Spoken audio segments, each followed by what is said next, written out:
صلی علی رسولہ الکریم۔ رمضان المبارک کا آخری عشرہ شروع ہو چکا ہے۔ اعتکاف والے اللہ کے مہمان، اللہ کے پیارے، اللہ کے دوست مسجد میں ڈیرا لگانے کے لیے آ چکے ہیں۔ نبی صلی اللہ علیہ وسلم آخری عشرہ میں بڑی محنت، بڑی مشقت فرمایا کرتے نیکیاں کمانے کی۔ تو میں آج آپ کے سامنے 3 باتیں آخری عشرہ کے حوالے سے عرض کرتا ہوں کہ وہ 3 کام کون سے ہیں جو بڑے اہم اور کرنے والے ہیں۔ سب سے پہلا کام یہ ہے آخری عشرے میں اعتکاف کیا جائے۔ نبی صلی اللہ علیہ وسلم اعتکاف فرمایا کرتے، 10 دن کے لیے اللہ کے گھر کے اندر اپنے آپ کو روک لیتے، ٹھہرا لیتے۔ ہر شخص کے لیے اعتکاف کرنا بھی ممکن نہیں ہوتا۔ اگر 10 دن کا اعتکاف نہیں کیا جا سکتا تو تھوڑے دن کا کر لیا جائے، 9 دن کا کیا جا سکتا ہے، 8 دن کا، 7 دن کا، 6، 5، 4، 3 دن کا، 2 دن یا 1 دن کا بھی اعتکاف کیا جا سکتا ہے۔ پھر اعتکاف اگر دن کا نہیں تو صرف رات کا بھی کیا جا سکتا ہے کہ 10 راتوں کا اعتکاف کر لیا جائے۔ فجر کی اذان کے ساتھ وہ اعتکاف پورا ہو جائے گا رات کا، مغرب کی اذان سے لے کر فجر کی اذان تک۔ اس طرح آخری عشرے کی راتوں کا اعتکاف کر لیا جائے۔ اگر 10 راتوں کا ممکن نہیں تو ان میں جو طاق راتیں ہیں ان 5 راتوں کا اعتکاف کیا جا سکتا ہے، اور اگر 5 کا نہیں تو جتنی ممکن ہوں اتنی راتوں کا اعتکاف کر لیں۔ کم از کم 1 رات اعتکاف کی ہو سکتی ہے، 1 رات سے کم کا اعتکاف نہیں ہوتا۔ کوئی شخص کہے میں گھنٹے کا اعتکاف کرتا ہوں یا میں 2 گھنٹے کا، یہ اعتکاف نہیں ہوگا۔ صحیح بخاری شریف میں سیدنا عمر رضی اللہ تعالیٰ عنہ سے جو ثابت ہے وہ ہے 1 رات کا، یعنی کم از کم 1 رات مغرب سے فجر تک کے وقت جتنا وہ وقت بنتا ہے اسے مسجد میں اعتکاف کی پابندیوں کے ساتھ گزارا جائے۔ میں نے آپ کے سامنے اعتکاف کے 10 دن سے لے کر کم از کم ٹائم 1 رات کا پیش کیا ہے کہ اتنا اعتکاف کر لیا جائے، تو یہ بھی جائز اور درست ہے، نیکی کمانے کا ایک طریقہ ہے۔ اعتکاف کے بعد دوسری بات ہے اس عشرہ کا قیام اللیل۔ صحیح بخاری شریف میں سیدہ عائشہ رضی اللہ عنہا فرماتی ہیں جب آخری عشرہ شروع ہوتا تو آپ صلی اللہ علیہ وسلم کمر کس لیتے۔ کمر کسنے کا معنی یہ ہے آپ مستعد ہو جاتے، چاقو چوبند ہو جاتے، ہوشیار ہو جاتے۔ جبکہ نبی صلی اللہ علیہ وسلم تو آخری عشرے سے پہلے بھی بہت چاقو چوبند تھے، لیکن آخری عشرہ اتنا درجہ رکھتا ہے کہ اس کے لیے انسان اپنے آپ کو تیز کر لے، اپنے آپ کو چکنا کر لے، چست کر لے۔ جب آپ صلی اللہ علیہ وسلم آخری عشرہ آتا تو اپنے آپ کو کس لیتے، کمر کس لیتے۔ وَأَحْيَا لَيْلًا، رات کو بیداری اختیار فرماتے۔ یہ سارے عشرے کی بات ہو رہی، میں بھی طاق رات کی بات نہیں کر رہا۔ بخاری شریف کی حدیث میں ہے کہ آخری عشرہ رمضان المبارک کا، اس کی 10 راتوں کو آپ صلی اللہ علیہ وسلم بیدار ہوتے۔ وَأَحْيَا لَيْلَهُ، اس کی راتوں کو جاگتے، بیدار ہوتے۔ وَأَيْقَظَ أَهْلَهُ، اور اپنے گھر والوں کو بھی جگاتے۔ پتہ چلا آخری عشرے کی راتیں اور زیادہ اہم ہیں۔ ان راتوں کو ضرور عبادت کے لیے جاگنا چاہیے۔ اپنے گھر میں بھی جگانے کا، جاگنے کا ماحول ہونا چاہیے۔ جتنی اللہ نے توفیق دی ہے ان راتوں کے اندر عبادت، ریاضت، ذکر، درود، دعا کا اہتمام ہونا چاہیے۔ یہ 10 کی 10 راتوں کی بات ہے۔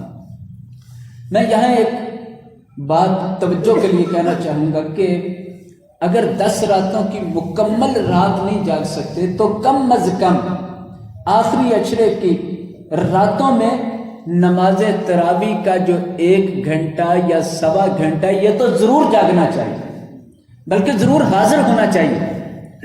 اس کا 1 منٹ بھی مس نہیں کرنا چاہیے، ضائع نہیں کرنا چاہیے۔ میں نے نبی صلی اللہ علیہ وسلم کو اسوہ پیش کیا کہ وہ آخری عشرے کی تمام راتیں جفت اور طاق تمام راتیں بیداری فرماتے، جاگا کرتے، اور میں آپ سے یہ درخواست کر رہا ہوں کہ کم از کم اس کی تراویح اور اس کے وتر تک ہمیں ضرور جاگنا اور توجہ دینا چاہیے۔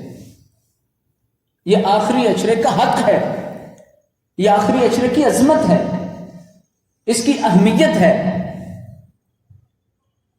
تو آخری عشرے کا جفت دن ہو یا طاق دن ہو، اس کی تراویح جفت کی ہو یا طاق کی ہو، یہ کسی صورت بھی نہیں چھوڑنی چاہیے۔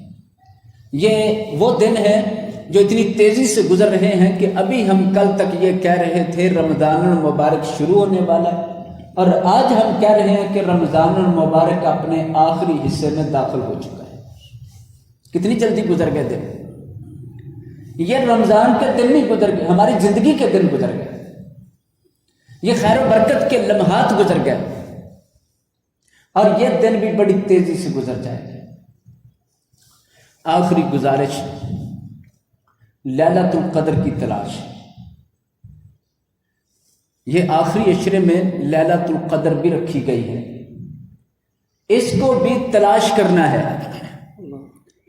آپ صلی اللہ علیہ وسلم نے فرمایا تحروا لیلۃ القدر، لیلۃ القدر تلاش کرو، حکم فرمایا لیلۃ القدر کو تلاش کرنا۔ پھر ساتھ یہ بھی رہنمائی فرمائی کہ کہاں تلاش کرنا، فرمایا آخری عشرے کی طاق راتوں کے اندر لیلۃ القدر ہے۔ طاق راتیں ہیں 21ویں، 23ویں، 25ویں، 27ویں، 29ویں۔ ان 5 راتوں کے اندر لیلۃ القدر ہے، اور پھر 5 راتوں میں سے آج پہلی رات ہے، یعنی آج 21ویں رات ان 5 میں سے سب سے پہلی اور فرسٹ ہے، جس پر یہ امید ہو سکتی ہے کہ شاید یہ لیلۃ القدر ہے۔ اور لیلۃ القدر کتنی عظیم ہے۔ قرآن پاک میں ایک سورہ کا نام ہے القدر، 30ویں پارے میں اللہ تعالیٰ نے لیلۃ القدر کا اس میں ذکر فرمایا، انا انزلناہ فی لیلۃ القدر وما ادراک ما لیلۃ القدر لیلۃ القدر خیر من الف شہر۔ ہم نے قرآن مجید کو لیلۃ القدر میں نازل فرمایا۔ آپ کو کیا معلوم لیلۃ القدر کی عظمت کیا ہے؟ لیلۃ القدر 1000 مہینوں کی عبادت سے بہتر ہے۔ 1000 مہینے کے برابر نہیں کہا، 1000 مہینوں سے بہتر ہے۔ 1000 مہینوں کو اگر سالوں میں کنورٹ کریں تو یہ 83 سال اور کچھ مہینہ بنتے ہیں۔ 83 سال عمر اکثر کی نہیں ہوتی اتنی، اور ایک رات میں یہ چانس لگ جائے، ایک رات ایسی مل جائے جس میں اتنا بڑا خزانہ مل جائے جو 83 سال میں حاصل نہیں ہو سکتا، کتنی بڑی سعادت ہوگی، کتنا بڑا بخت ہوگا، کتنی بڑی خوش نصیبی ہوگی۔ اللہ تعالی ہمارے نصیب میں کرتے ہیں۔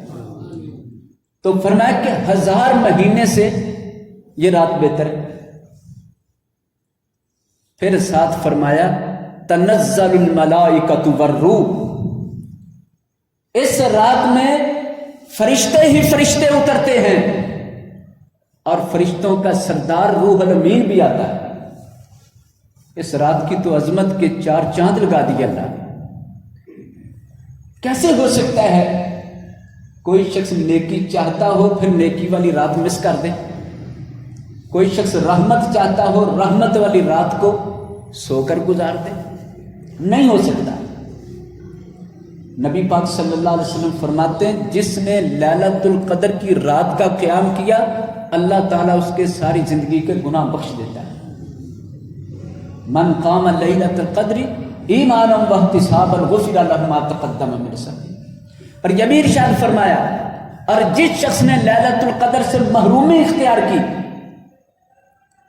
حرم الخیر کلو، وہ ہر قسم کی بھلائی سے خیر سے برکت سے محروم ہو گیا۔ یہ تو رات بڑی اہم ہے، یہ تلاش کرنی ہے طاق راتوں میں۔ میں نے اپنی گفتگو میں 3 حصے کیے۔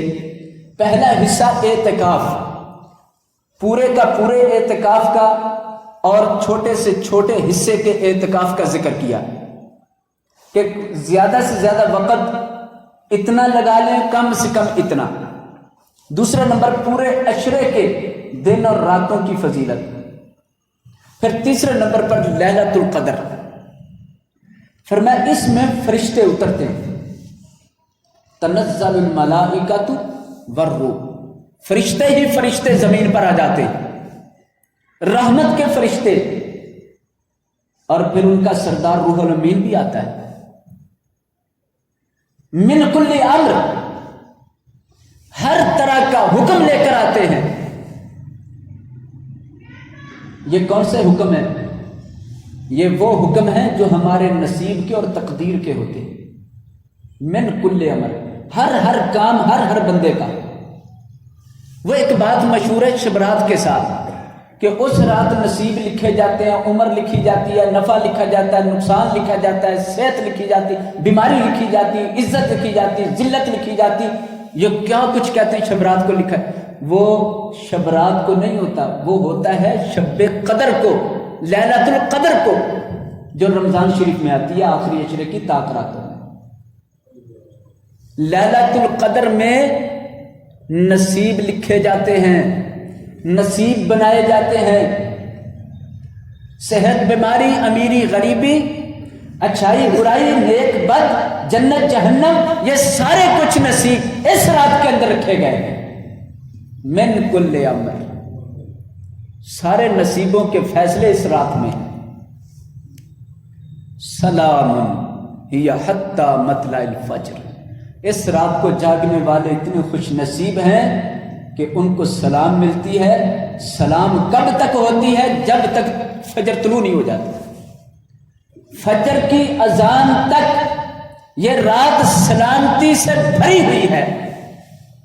میرے بھائیوں اور دوستو، یہ رات بڑی قیمتی، اسے سنجیدگی سے حاصل کرنا ہے۔ کہیں ایسا نہ ہو ہم جاگیں بھی اور باتیں کر کے ضائع کرتے۔ تنہائی والی راتیں ہیں، تنہائی کی راتیں ہیں سر۔ اس میں اکیلے اکیلے ہو کر، الگ الگ ہو کر اللہ کو یاد کرنا ہے، اللہ تعالیٰ سے لو لگانی ہے۔ اگر اکٹھے ہو گئے، گفتگو ہو گئی تو وقت بڑی تیزی سے گزرے گا۔ باتوں میں پتہ نہیں چلتا انسان کو، لیکن وقت گزرتا جاتا ہے۔ لہذا جسے کہتے ہیں نا مراقبہ، یہ راتیں مراقبے کی راتیں۔ مراقبے میں بندہ اکیلا ہو کے بیٹھ جاتا ہے، اپنی گردن جھکا لیتا ہے، پھر اپنے دل ہی دل میں اللہ سے رجوع کرتا ہے، اللہ سے تعلق بناتا ہے، اللہ کو یاد کرتا ہے۔ اکیلے بیٹھے آنسو بھی نکل جاتے ہیں اس کے۔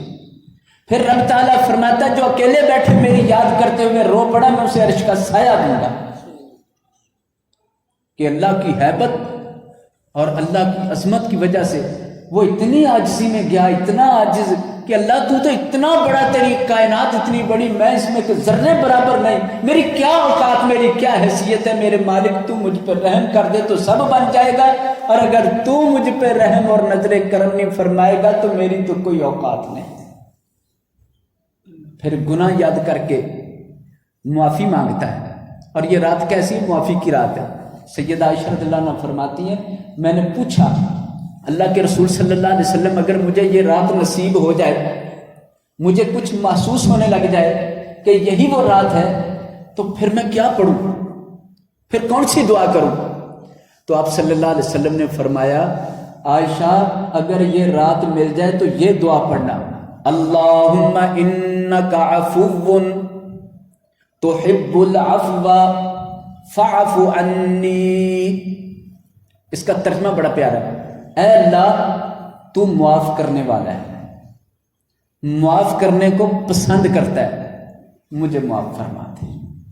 کتنے پیارے جملے، اور ان جملوں نے یہ کھول کے رکھ دیا کہ یہ رات جو سارے سال کی راتوں میں سے افضل ہے، اس میں اگر کوئی مانگنے والی شے ہے تو وہ معافی ہے، مانگنے والی کوئی شے ہے وہ معافی۔ رزق مانگنے کی رات نہیں ہے۔ کئیوں نے یہ بات مشہور کر دی ہے، ایک شخص کسان کھڑا ہو گیا کہ یہ رات قبولیت کی ہے، تو وہ اپنا بڑی ساری لکڑ اٹھا کر کندھے پر کھڑا ہو گیا، اللہ سونا بنا دے، سونا بنا دے، تھک گیا، کہنے گیا اچھا چل چاندی بنا دے، کہتے ہیں قبولیت کا وہ وقت آ گیا تھا اس رات کا، تو وہ چاندی بن گیا۔ نہیں یہ مال والی تو رات ہی نہیں ہے۔ مال مانگنا، دنیا مانگنا، نفع مانگنا، رتبے مانگنا، یہ نہیں ہے یار۔ سب سے افضل دعا، ویسے تو سب کچھ مانگا جا سکتا ہے، جائز ہے، لیکن جو نبی پاک صلی اللہ علیہ وسلم نے رہنمائی فرمائی وہ یہ ہے، سب سے بہترین دعا یہ ہے اس رات اللہ سے معافی مانگنا، یہ معافی مانگنے کی رات ہے۔ تو یہ رات لیلۃ القدر، یہ سلامتی والی رات ہے، فیصلوں والی رات ہے، 1000 مہینوں سے بہتر رات ہے۔ اور پھر فرشتے جب آتے ہیں، جبریل آتے ہیں، تو جو لوگ عبادت کر رہے ہوتے ہیں ان سے سلام لیتے ہیں، مصافحہ کرتے ہیں، مصافحہ ہاتھ ملاتے ہیں۔ اس کی نشانی یہ ہوتی جس سے وہ ہاتھ ملاتے جاتے ہیں دل موم ہوتے جاتے ہیں، ان کے دل موم ہوتے جاتے ہیں۔ جس کے ساتھ فرشتہ ہاتھ ملائے تو وہ کن سے ہاتھ ملاتے ہیں؟ فرمایا کہ وہ ان سے ہاتھ ملاتے ہیں یسلمون علی قائم و او قائدا یذکر اللہ تعالی، جو کھڑا ہو کے اللہ کو یاد کر رہا ہے یا بیٹھ کے اللہ کو یاد کر رہا ہے، فرشتہ آپ کو اس سے سلام دیتا ہے۔ اور جو لیٹ کے سو جاتا ہے اس کا ذکر نہیں ہے اس میں ذکر ہے یسلمون قائما او قائدا یذکر اللہ تعالی، اللہ کا ذکر کرنے والا کھڑا ہے یا بیٹھا ہے اس سے فرشتے آ کے سلام دیتے ہیں۔ یہ رات فرشتوں سے سلام کی رات ہے، یہ رات بڑی قیمتی رات ہے۔ اللہ سے دعا ہے اللہ تبارک و تعالی ہمیں آخری عشرہ جو آج شروع ہوا ہے اس کی راتوں کو عبادت کرنے کی توفیق عطا فرمائے، اور طاق راتوں کے اندر ہمیں لیلۃ القدر کا حصول عطا فرمائے، لیلۃ القدر ہماری قسمت میں فرمائے کہ جو 83 سال سے بھی زیادہ بہتر، افضل اور برتر ہے۔ اللہ تعالی ہمیں ہمارے نصیب میں اپنی رحمت کے ساتھ یہ رات بھی فرمائے۔ صلی اللہ تعالی علیہ وسلم۔